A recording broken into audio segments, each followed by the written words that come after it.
और उनके समाज में भी अच्छी खासी प्रतिष्ठा थी। वर्मा जी के दो बेटे थे, निशांत और प्रशांत। प्रशांत की शादी संपन्न परिवार में पली बड़ी प्रीशा से हुई थी। प्रीशा और प्रशांत की शादी के लिए वर्मा परिवार की बस एक ही शर्त थी कि उनकी बहू नौकरी करने घर से बाहर ना जाए और बिना नकुर किए खुशी खुशी उनका घर संभाल ले। आज वर्मा परिवार छोटे बेटे निशांत के लिए जानवी को देखने उसके घर आया हुआ है। भाई साहब, ईश्वर का दिया हुआ हमारे घर में सब कुछ है। हमें दहेज में आपसे कुछ नहीं चाहिए। बस एक ही इच्छा है कि बहू घर में रहकर परिवार को मान सम्मान दे और अपने हाथों से अपनी घर गृहस्थी संभाले। माफ़ कीजिएगा भाई साहब, लेकिन ये नौकरी करने के लिए पर्स उठाकर सुबह सुबह घर से बाहर जाने वाली औरतें हमें पसंद नहीं आती। आपकी जानवी हमें अपने निशान के लिए बहुत पसंद है, लेकिन हम शादी के लिए तभी हाँ कहेंगे जब ये भी हमारी बड़ी बहू प्रीशा की तरह घर गृहस्थी में मन लगाने का वादा करेगी। इतने बड़े खानदान का रिश्ता जानवी ठुकराना नहीं चाहती थी। उसने भी सोचा कि भाई इतना बड़ा खानदान है, पैसे वाले लोग हैं, नौकरी की ज़रूरत भी क्या है, ठीक है रानी बनकर राज करूँगी। जब घर में पहले से ही इतना पैसा है तो किसी की चाकरी करने की ज़रूरत भी क्या है। और इस तरह जानवी शादी के लिए हाँ कह देती है। शादी के बाद जानवी अपने ससुराल आ गई थी। ससुराल में सास, ससुर, बड़ी बहू प्रीशा, उसका 2 साल का बेटा, जेठ प्रशांत और जानवी थे। जानवी भी इतने आलीशान बंगले को देखकर बड़ी खुश थी। शादी के 1 हफ्ते बाद। अरे जानवी, ये क्या हाल बना रखा है तुमने कमरे का? पूरा दिन बस मोबाइल लेकर बैठी रहती हो। अरे कभी काम पर भी ध्यान दे दिया करो। निशांत, ये कैसी बात कर रहे हो तुम मुझसे? अभी मेरी शादी को 1 ही हफ्ता तो हुआ है और तुम क्या चाहते हो कि मैं यहाँ पर घिस घिस के पोछा लगाऊं? हाँ तो अब 1 हफ्ता हो गया ना महारानी, अब पालकी से उतरो और थोड़ा काम पर ध्यान दो। कमरे की हालत देख रही हो, पैर रखने का मन नहीं कर रहा। ऐसा करो, आज कमरे की अच्छे से सफाई कर दो। झाड़ू पोछा डस्टिंग सब करके एकदम चकाचक कर देना। अरे 1 हफ्ता हो गया कमरे में पोछा तक नहीं लगा। मैं कब से सोच रहा हूँ कि अब तुम्हें गंदगी दिखाई देगी और तुम साफ सफाई करोगी, लेकिन तुम तो जैसे आंखें बंद किए बैठी हो। मोबाइल के अलावा तुम्हें कुछ सूझता ही नहीं है। और हाँ, ये जो पूरे कमरे में जगह जगह तुम्हारे कपड़े, चूड़ी और मेकअप का सामान फैला हुआ है ना, ये सब मुझे शाम तक साफ दिखना चाहिए। जानवी को तगड़ी सी झाड़ लगाकर निशांत अपने ऑफिस के लिए निकल गया। बात तो सही है कि 1 हफ्ते से मेरे कमरे की सफाई करने कोई आया ही नहीं। आया पड़ा मुझसे पोछा झाड़ू लगवाने वाला। अब जाकर भाभी से पूछती हूँ कि काम वाली कितने बजे आती है। जानवी प्रीशा के पास जाती है। भाभी, मेरा रूम बहुत गंदा हो गया है, काम वाली कितने बजे आती है? आए तो मेरे पास भेज देना ना, अच्छे से खबर लूँगी उसकी। 1 हफ्ते से मेरे कमरे सफाई करने आई ही नहीं। जानवी की बात सुनकर प्रीशा ज़ोर ज़ोर से हंसने लगती है। तुम मजाक कर रही हो ना जानवी? अच्छा मजाक है। नहीं भाभी, मैं क्यों मजाक करने लगी, मैं तो सीरियस हूँ। अगर तुम सच में अभी तक नहीं समझी तो एक बहुत बड़ा झटका खाने के लिए तैयार हो जाओ। इस घर में बाई, कामवाली, नौकरानी जैसा कोई इंसान ही नहीं है। शादी के समय पापा जी ने पूछा तो था कि खुशी खुशी घर संभाल पाओगी या नहीं, तब तो तुमने हाँ कह दिया था। तो बस अब तुम ही हो यहाँ की काम वाली। है? तो ये इतना बड़ा बंगला साफ कौन करता है? अभी तक तो मैं और मम्मी जी करते थे, अब से हम तीनों मिलकर करेंगे। ये तो बहुत नाइंसाफ़ी है। आजकल तो मिडिल क्लास घरों में भी बाई काम करती है और ये इतने हाई क्लास होकर भी नौकर नहीं रख सकते। अरे जानवी, तुम तो इतने से ही घबरा गई। घर गृहस्थी के काम मतलब खाना, साफ सफाई, कपड़े, बच्चे, सबका काम तुम्हें खुद ही करना है। भाभी, आपकी शादी को इतने साल हो गए, आपने कभी नौकरानी रखने के लिए नहीं कहा? तुम कहने की बात कर रही हो? मैं तो नौकरानी पकड़ कर भी ले आई थी, लेकिन इन तीनों बाप बेटों ने उसको 4 दिन भी टिकने नहीं दिया। सिर्फ एक बार नहीं, बेचारी मम्मी जी भी कई बार नौकर रख चुकी हैं, लेकिन हमारे घर में कोई बाई टिकती ही नहीं। और अगर मेड के हर काम में कमी निकाल कर उसे बातें सुनाओगे तो वो रुकेगी क्या? वो मेड थी, वर्मा खानदान की बहू नहीं जो इनकी बात सुनकर भी टिकी रहती। प्रीशा की बातें सुनकर जानवी का तो सर ही चकरा गया था। उसने क्या क्या सपने देखे थे और ये उसके साथ क्या हो गया था। तभी उसे पति निशांत की बात याद आ गई और वो अपने कमरे की साफ सफाई में लग गई। एक सप्ताह में कमरा और उसका अटैच्ड बाथरूम बिल्कुल कचरे का डब्बा बन गया था। बेचारी घंटों तक दिमाग खपाकर अपने रॉयल बेडरूम की सफाई करती है। तभी सास अनुपमा वहाँ आती है। बेटा जानवी, देखो, निशांत, प्रशांत और तुम्हारे ससुर जी को बस एक ही बात से सबसे ज़्यादा चिढ़ है, और वो है गंदगी। इसलिए बेटा ध्यान रखना कि घर में और स्पेशली तुम्हारे कमरे में सब कुछ साफ सुथरा और व्यवस्थित रहे, नहीं तो इन तीनों का पारा आसमान छूने लगता है। और बेटा घर की सुख शांति बनी रहे, ये तो औरत के हाथ में ही होता है ना? मम्मी जी, मैंने पूरा कमरा साफ कर दिया है, अब तो निशांत खुश हो जाएंगे ना? बेटा, जिसे तुम सफाई कह रही हो ना, वो परिभाषा नहीं है सफाई की इस घर में। बेड की चादर पर एक सलवट तक नहीं होनी चाहिए। टेबल का कांच और खिड़कियां ऐसे चमकने चाहिए जैसे उन्हें कभी छुआ ही ना गया हो। बाकी तुम समझदार हो। सास की बात सुनकर जानवी का मन किया कि वो अपना सर दीवार में दे मारे। ये कैसे सन के लोगों के घर मेरी शादी हो गई? भगवान, मेरी तो सारी उम्र टेबल और खिड़की चमकाने में ही निकल जाएगी। इस बंगले में रानी बनने आई थी, मैं नौकरानी बनकर रह गई। अब बेचारी जानवी पति के साथ अपनी गृहस्थी सुख से चलाने के लिए जेठानी और सास के साथ मिलकर पूरा दिन घर चमकाने में लगी रहती। धीरे धीरे समय बीतने लगा और जानवी ने अपनी प्रेगनेंसी की खुशखबरी सबको सुना दी। पूरे 9 महीने तो जानवी ने किसी तरह बिता दिए, लेकिन बेटी के जन्म के बाद तो घर में इतना काम हो गया था कि घर में कभी खत्म ही नहीं होता था। जेठानी का भी 3 साल का बेटा था, जिसके कारण वो पहले ही घर के काम के लिए उतना समय नहीं दे पाती थी। इधर जानवी के लिए बच्चे के काम के साथ घर का काम संभालना बहुत मुश्किल हो रहा था। जानवी बहू, ये क्या है? देखो तो सोफ़ा कैसा गंदा हो गया है। घर में 3 औरतों के होने पर भी गंदगी फैली हुई है। आज तो कपड़े भी प्रेस नहीं थे, मैंने खुद अपने कपड़े प्रेस करके पहने। पता नहीं क्या करती है घर में दिन भर। प्रशांत बेटा, दोनों बहू बच्चों के चक्कर में परेशान रहती है, और मैं अकेली कितना काम संभाल पाऊंगी? एक आध काम ऊपर नीचे हो भी जाए तो क्या हो गया? तुम ज़्यादा बहुओं का पक्ष मत लिया करो। क्या पूरा दिन बहू बच्चों को ही संभालती रहती है? ससुर के जाने के बाद, मम्मी जी एक मेड लगा लेते हैं ना, हम तीनों कितना काम संभालें। थक गई हूँ मैं तो काम करते करते। एक तो दिन भर घर और बच्चे में पीसो, ऊपर से बातें भी सुनो। पैसों की भी ऐसी कोई दिक्कत नहीं है कि काम वाली रखी ना जा सके। बहुओं को ऐसे रुआंसा देखकर सास एक काम वाली को बुला लेती है। अगले ही दिन से एक हट्टी कट्टी नौकरानी घर के काम करने के लिए आने लगती है। काम वाली रूपा हर काम बड़ा मन लगाकर करती थी। झाड़ू, पोछा, बर्तन और खाना करने के बाद रूपा एक कोने में बैठकर चाय पी रही थी, तभी ससुर वहाँ आ जाते हैं। ये देखो, जैसी ये सास बहू है, काम वाली भी बिल्कुल वैसी ही ढूंढ कर लाई है। टेबल पर तो देखो कैसे पोछे के निशान दिखाई दे रहे हैं। ऐसे साफ सफाई होती है क्या?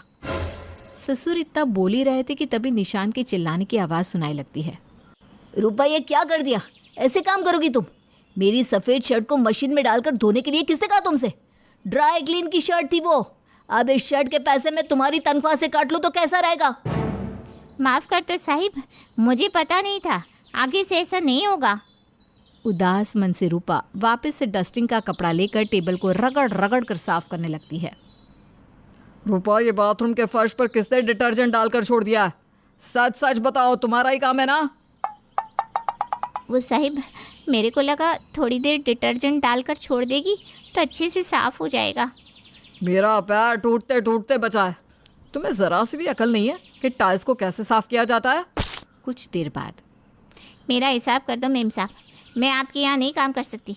आपके यहाँ के मर्दों को काम वाली नहीं, जिन्न चाहिए, जिन्न। बाबा, मेरे को काम की कमी थोड़ी ना है, आप ही झेलो इन लोगों को। मैं नौकरानी है, बीवी थोड़ी ना है जो जीवन पर गाली सुनेगी। 4 जली कटी बातें सुनाकर रूपा भी भाग गई और काम की सारी जिम्मेदारी फिर से घर की औरतों पर आ गई।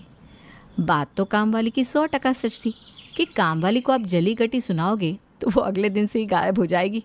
और पत्नी, वो तो बेचारी बिन पगार की एम्प्लॉई होती है। क्यों, सच कहा ना? फिर क्या था, अगले दिन से तीनों सास बहू फिर से काम में जुट जाती है। राकेश का शौक था पतली दुबली लड़की का। इसी चक्कर में उसने न जाने कितनी लड़कियां देख ली थी, लेकिन उसे एक ना भाती। अरे कल वाली संगीता, वो तो ठीक है, वो क्यों पसंद नहीं आई तुझे? अरे चेहरा देखा, कितना मोटा था। ऐसा लग रहा था दोनों गाल में रसगुल्ला भरा है। अरे तो अच्छा है ना, क्या तुझे सूखी हड्डी चाहिए? माँ मोटी लड़की ले आया ना तो तेरा ही नुकसान है। पता चला लोग उसे मेरी माँ मानकर बातें सुना जाएंगे। देख, ये ना फालतू की बातें ना किया कर, समझा? जल्दी से जब तक मैं जिंदा हूँ शादी कर ले। शादी का प्रेशर राकेश पर बहुत ज़्यादा था। माँ भी बुजुर्ग हो रही थी, घर का काम उससे हो नहीं पा रहा था। एक दिन माँ बेहोश हो गई। हाय रे, कमला को क्या हो गया? कमला को क्या हो गया? कोई है क्या? पड़ोसियों ने मिलकर डॉक्टर को बुलाया। माँ को किसी तरह होश आया और सामने खड़ा था राकेश। क्यों माँ, किसने कहा था पानी का घड़ा उठाओ? अरे ग्लास में पानी पी लेती।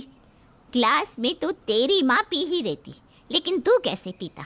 बाहर टैंकर आया था, आज मोहल्ले में पानी की कमी थी, सबसे बाल्टी भरी और तेरी माँ भी भारी घड़ा उठा कर ले जा रही थी, तभी इसका पैर चक्कर खाकर फिसल गया। ओहो माँ, ऐसे तो तू बीमार हो जाएगी। मैं कितना डॉक्टर बुलाऊंगा? देख बेटा, तू कुछ ना कर, बस आज जो लड़की वाले तुझे देखने आ रहे हैं ना, उन लोगों को फाइनल कर दे बेटा। माँ, किसी भी लड़की को ऐसे कैसे फाइनल कर दूं मैं?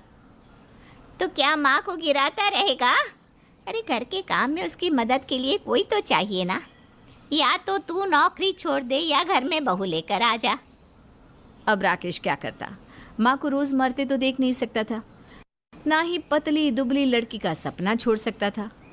अब तो वो ऊपर वाले से यही प्रार्थना करता है कि शाम वाली लड़की अच्छी हो और वो पहली फुर्सत में ही उसे हाँ कर देगा। और फिर हो जाती है शाम। शाम को एक बहुत ही पतली सी दुबली सी लड़की सामने खड़ी होती है। अब आप कौन? ओहो, धीरे बोलिए ना, इतने जोर से सुनने की आदत नहीं है। वो हम लोग लड़का देखने आए हैं, मैं ही वो लड़की हूँ। वो क्या है ना, ससुराल देखना था तो मैं भी आ गई।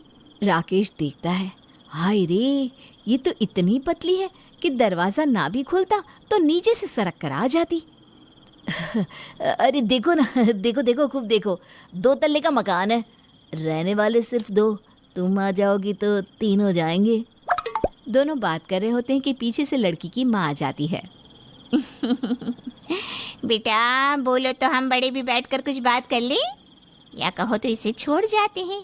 क्यों रीना? जी जी, आइए ना। वो क्या है ना, माँ की तबीयत थोड़ी ठीक नहीं है तो मैं ही बात कर लेता हूँ। देखिए, मुझे लड़की पसंद है, कल शाम को आते हैं ना हम बारात लेकर। तभी राकेश की माँ आ जाती है। हाँ हाँ, तू ही चौधरी बन जा। अरे माँ जिंदा है तेरी अभी। बहन जी बताइए, कैसा लगा घर? जी बहुत ही शानदार, हमें रिश्ता पसंद है जी। क्या राकेश, इतनी पतली सही है, या बोलो तो इसका मांस भी इसे ज्यादा लग रहा है? पतली सी रीना इतनी पतली होती है कि उसे लगता है कि माँ बेटे उसका मजाक उड़ा रहे हैं। कैसे बात कर रहे हैं? मैं पतली नहीं हूँ, मैं फिट हूँ, फिट। चुप कर बड़ी आई फिट वाली। अरे थोड़ा सा पंखा भी तेज कर दो, इसको पकड़कर चलना होता है कि कहीं उड़ ना जाए। बहन जी, मैंने सुना आप लोगों को पतली लड़की चाहिए। अब इससे पतली मार्केट में मिल जाए तो नाम बदल देंगे क्या? अब क्या था, राकेश को पतली लड़की मिल गई और रीना को बड़ा ससुराल। हो जाती है शादी। शादी के बाद अरे ओ रीना, कहाँ है? उठी नहीं अभी तक? माँ वो सो रही है, थक गई है ना। थक गई है? क्या किया जो थक गई? माँ वो सोने से थक जाती है, कह रही थी सोना भी तो बड़ा काम है, लेटे लेटे थकावट आ गई है। तभी रीना उठकर आती है। थकी हारी सी रीना को देखकर सास पूछती है, क्या हो गया बहू, सब ठीक तो है ना?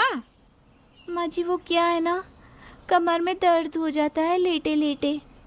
अरे तो वॉक कर लिया कर। माँ जी वो क्या है ना, वॉक करने से पैर दर्द होते हैं। शरीर में मांस ही नहीं है, अंदर से कमजोर है बहू, खाने पीने में ध्यान दे।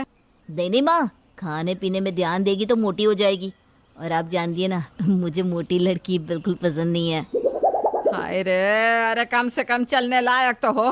खाते खाते थक जाती है, चलते चलते थक जाती है, बैठे बैठे थक जाती है, सोते सोते थक जाती है। अरे ये थकी सी लड़की है, इससे घर का काम क्या करवाऊं मैं? अरे माँ जी ऐसी बात नहीं है, कर दूंगी मैं घर का काम भी। वो क्या है ना, मैं गैस जला देती हूँ, आप पतीला रख देना, मैं सब्जी बैठ कर किसी तरह काट ही दूंगी, आप ना खड़ी होकर चला देना। मैं अरे बस कर, सब मुझे ही करना है तो तेरा क्या काम है? जा तू अपने घर और कुछ खा पी कर मोटी होकर आ।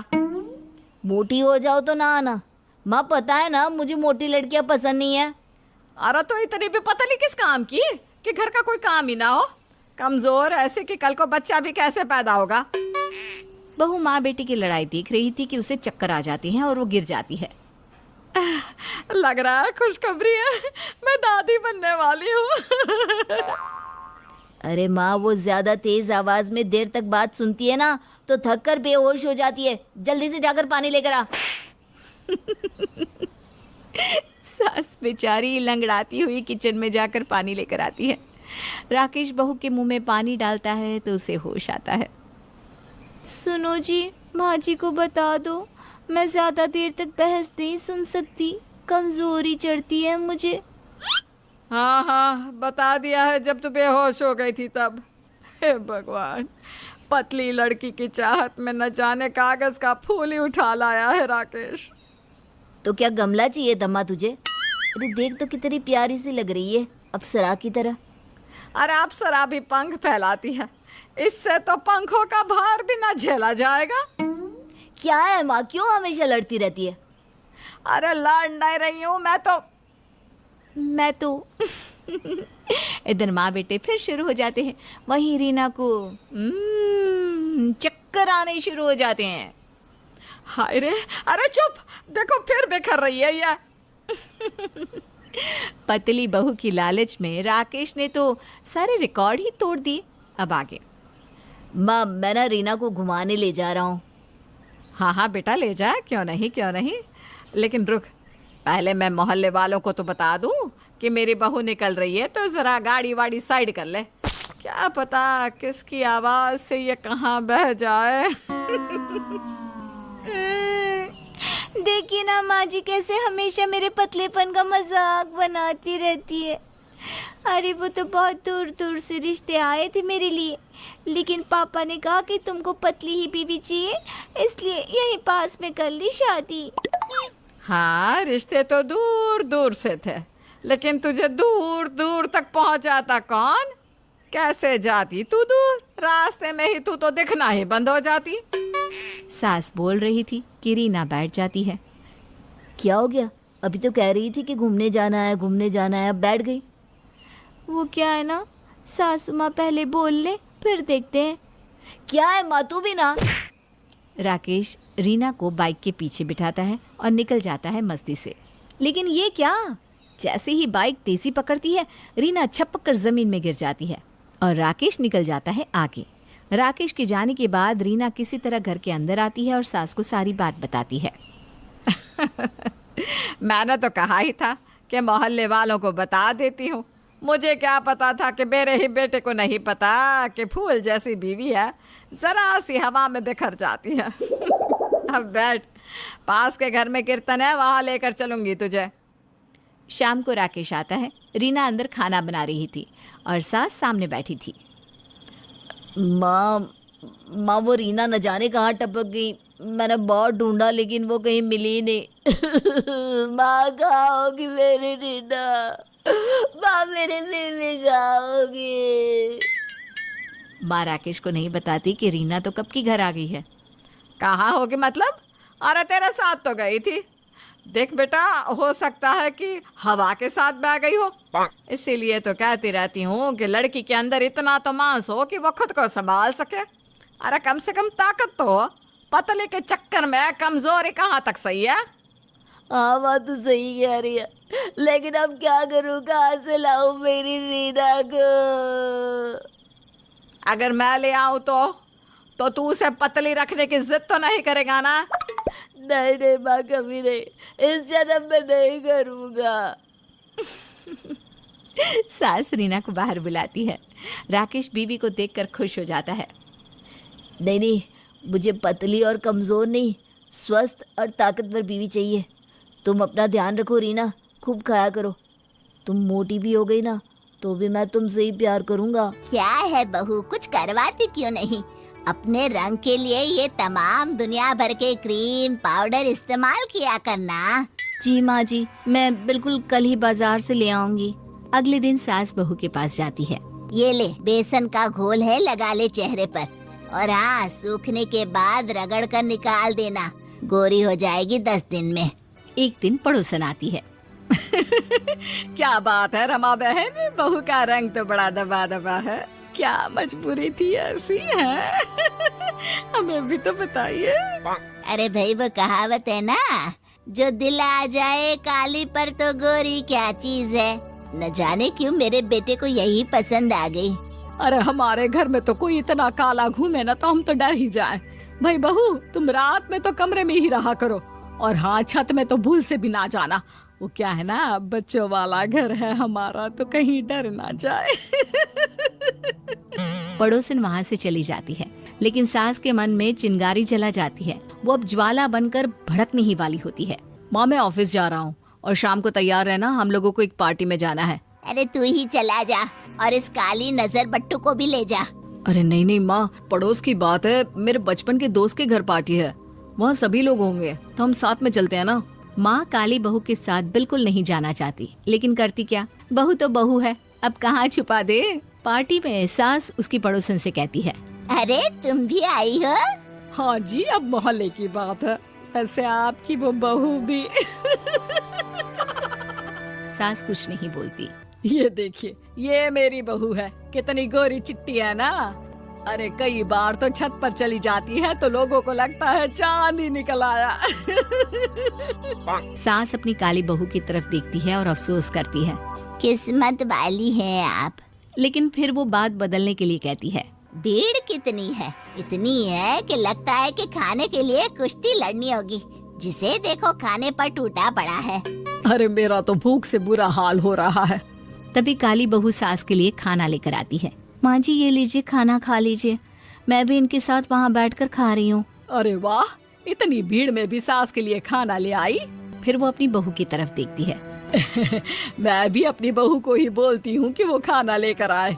बूढ़ी हो गई हूँ मैं, अब ज्यादा दम मुझ में भी नहीं रहा। लेकिन ये क्या, गोरी चांद का टुकड़ा बहू तो खुद ही खाना खाने में लगी थी, सास की कोई चिंता ही नहीं। अरे ओ गौरी, जरा मेरे लिए खाना लेकर आ जा, इतनी भीड़ में मेरी सांस फूलती है। अरे हाँ, यही काम रह गया है ना। अरे भूख के मारे पेट खराब हो रहा है और मैं आपके लिए खाना लाऊं? मैं तो ये बोल रही थी कि खाना लेने जाओ तो 2 रोटी और रख लेना मेरे लिए। क्या है ना, भूख बहुत ज्यादा लगी है। लगता है आपका चांद ढल रहा है। चलो जो भी है, मेरी बहू में गुण तो है कि सास की सेवा कैसे की जाती है वो तो जानती है। सभी पार्टी से घर आते हैं। एक रोज सास के पास उसकी बहन का फोन आता है। अरे विमला, तूने मेरा नया घर तो देखा ही नहीं, कल आ जाना, साथ बैठते हैं, बातें करते हैं। अरे कैसे आऊं? बेटा सुबह ऑफिस जाता है, घर में मैं और बहू ही तो होते हैं। अरे तो बहू को लेकर आ जा। अच्छा चल बताती हूँ। वो क्या है ना, मेरी बहू काली है, उसे लेकर जाना। अरे कैसी बात करती हो दीदी, काला गोरा क्या होता है? इंसान अच्छा होना चाहिए, और फिर तुम्हारी बहू तो तुम्हारा बहुत ख्याल रखती है। हाँ हाँ, ये बात तो सही है, कमी तो कोई नहीं रखती, बस कालापन जरा दूर हो जाता। सास बहू को लेकर बहन के घर जाती है, जहाँ बहन का बेटा कहता है, अरे मौसी, क्या बात है, बड़े दिन बाद आई, और ये साथ में किसे लेकर आई हो? तभी दूसरा बेटा कहता है, मौसी, नए घर के लिए हमें नजर बट्टू चाहिए, आप अपनी नौकरानी को ही छोड़ दो हमारे घर में। सास का मुंह शर्म से झुक जाता है। तभी वहाँ मौसी आ जाती है। अरे आओ आओ बहन आओ, तो ये है हमारी बहुरानी, भले काली है लेकिन नए नक्श तो गड़े हुए हैं। काली बहू पहली बार अपनी तारीफ सुनकर खुश हो जाती है। आओ बहू आओ। अरे बहन, तुम्हारी बहू नहीं दिख रही, बाहर बेटे तो कौवे की तरह कौं कौं कर रहे थे। अरे मेरी दोनों बहुएं जब सुन लेती है ना कि कोई आ रहा है तो ऐसे गायब हो जाती है कि काम ही ना करना पड़े। ओहो, मतलब आज भूखे जाना होगा? अरे नहीं नहीं, भले ही अब काम नहीं होता इस शरीर से, लेकिन बहन को भूखा थोड़ी ना भेजूंगी। रुको, मैं किचन से कुछ बना कर लाती हूँ। अरे नहीं नहीं मौसी जी, आप बैठिए ना, मैं खाना बना लेती हूँ। वैसे भी आप दोनों काफी समय बाद मिल रही हैं, बैठिए बातें करिए। मौसी सास काली बहू के व्यवहार से खुश हो जाती है। दोनों बातें करने बैठ जाती है और बहू खूब सारा अच्छा खाना बनाकर टेबल पर लगा देती है। अरे ओ कमलेश, नीलेश, आओ देखो, भाभी खाना बनाकर टेबल पर लगा दी है, आओ खा लो। सभी बैठकर खाना खा रहे होते हैं कि कमलेश बोलता है, अरे कितना स्वादिष्ट खाना है, इतना अच्छा खाना तो मैंने पूरे जीवन में नहीं खाया। हम लोगों को माफ कर दो भाभी। नहीं नहीं, मेरे रंग को लेकर अक्सर ऐसा होता है, मुझे तब बुरा भी नहीं लगता। खाइए खाना। बड़ी किस्मत वाली हो दीदी, जो ऐसा खाना रोज खाने मिलता है। यहाँ तो सब्जी उबाल कर नमक ही डल जाए तो सोचो गनीमत है। हाँ माँ, अब देखो ना कैसे भाग गई हैं। मेहमान आ रहे हैं ये सुनकर, लेकिन जब लौट कर ये स्वादिष्ट खाना खाएंगे तब पता चलेगा कि उन दोनों के चले जाने से हमें कितना फायदा हुआ। अरे वाह भाभी, सच्ची में मजा आ गया खाना खाकर। वो घर के अंदर जा ही रहे होते हैं कि फिर वही पड़ोसन मिलती है। क्या बात है, सास बहू बड़ी घूम रही है, काली बहू लेकर इतना घूम रही हो, गोरी होती। तभी काली बहू अचानक से उस बच्चे के पास जाती है और उसके कंधे पर हाथ रख देती है। पड़ोसन कुछ समझ पाती कि एक जंगली कुत्ता जो बच्चे को काटने वाला था वो बहू को काट कर चला जाता है। अरे बहू, ये क्या किया? इस बदतमीज बच्चे को बचाने के चक्कर में अपना हाथ कुत्ते से कटवा लिया। चल डॉक्टर के पास चल। आंटी बहुत अच्छी है, ये मुझे नहीं बचाती तो मेरे मांस को ये कुत्ता पूरा नोच लेता। I am sorry aunty. कोई बात नहीं बेटा, बस ये बताओ आपको चोट तो नहीं आई? बहू मुझे माफ कर दे, मैं न जाने क्या क्या बोलती रही, लेकिन तूने